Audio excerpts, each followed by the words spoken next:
Hello, hello, Mr. Cooney here with the last half of this current assignment, which is Book 17, The Beggar at the Manor. So Odysseus has been reunited with Telemachus. He came out of his disguise, reunited with him, and we left off with him going back to check out what's going on at his manor, his castle, whatever you want to call it, in Ithaca.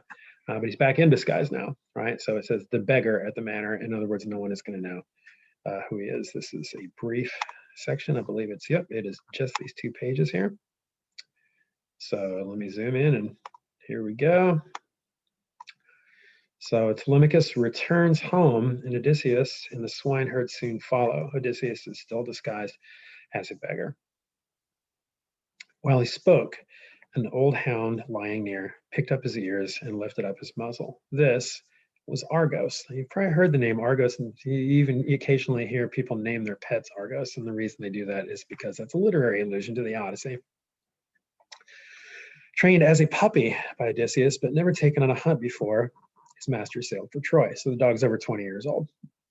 The young man afterward hunted wild goats with him, and hare and deer, but he had grown old in his master's absence. Treated as rubbish now, he lay at last upon a mass of dung before the gates, manure and mules and cows piled there until field hands can spread it on the king's estate. Abandoned there and half destroyed by flies, old Argos lay. Now, if you think about this, it's definitely a purposeful, detailed description as kind of a metaphor or a symbol, we might say, for the condition and that it's in, and the treatment for which his manor has undergone in the hands of the suitors, right? The place has been abused, just like this dog. But when he knew he heard Odysseus's voice nearby, he did his best to wag his tail, nose down, with flattened ears, having no strength to move near his master. And the man looked away, wiping a salt tear from his cheek, but he hid this from Eumaeus. And then he said, I marvel that they leave this hound to lie here on the dung pile. He would have been a fine dog from the look of him, though I can't say as to his power and speed when he was young. You find the same good build in house dogs and table dogs the landowners keep for all for style. And you replied, Eumaeus, a hunter owned him, but the man is dead in some far place. If this old hound could show the form he had, not acknowledging that it's Odysseus, of course, right? When Lord Odysseus left him going to Troy, you'd see him swift and strong. He'd never shrank from any savage thing he'd brought to bay in the deep woods on the scent. No other dog had kept with him. Now misery has him in leash.